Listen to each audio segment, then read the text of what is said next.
നമുക്കിന്നൊരു സോഫ്റ്റായിട്ടുള്ള ഉണ്ണിയപ്പം തയ്യാറാക്കിയെടുക്കാം. അതിനായി 2 കപ്പ് പച്ചരി വെള്ളത്തിലിട്ട് കുതിർത്ത് അരച്ചെടുക്കുക. അതിലേക്ക് നമുക്കൊരു 1/2 കിലോ ശർക്കര ഉരുക്കിയത് ചേർത്ത് കൊടുക്കാം. എന്നിട്ട് ഒരു പാൻ വെച്ച് കൊടുത്ത് അതിലേക്ക് അരമുറി തേങ്ങാക്കൊത്ത് ചേർത്ത് വറുത്തെടുക്കുക. എന്നിട്ട് തീ ഓഫാക്കിയതിന് ശേഷം എള്ളിട്ട് കൊടുക്കുക.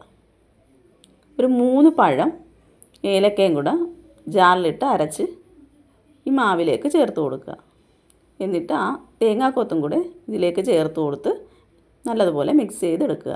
ഒരു 1/4 സ്പൂൺ സോഡാപ്പൊടി കൂടെ ചേർത്ത് നല്ലതുപോലെ ഇളക്കിയതിന് ശേഷം 1 മണിക്കൂർ നമുക്കിത് റെസ്റ്റ് ചെയ്യാൻ വയ്ക്കാം.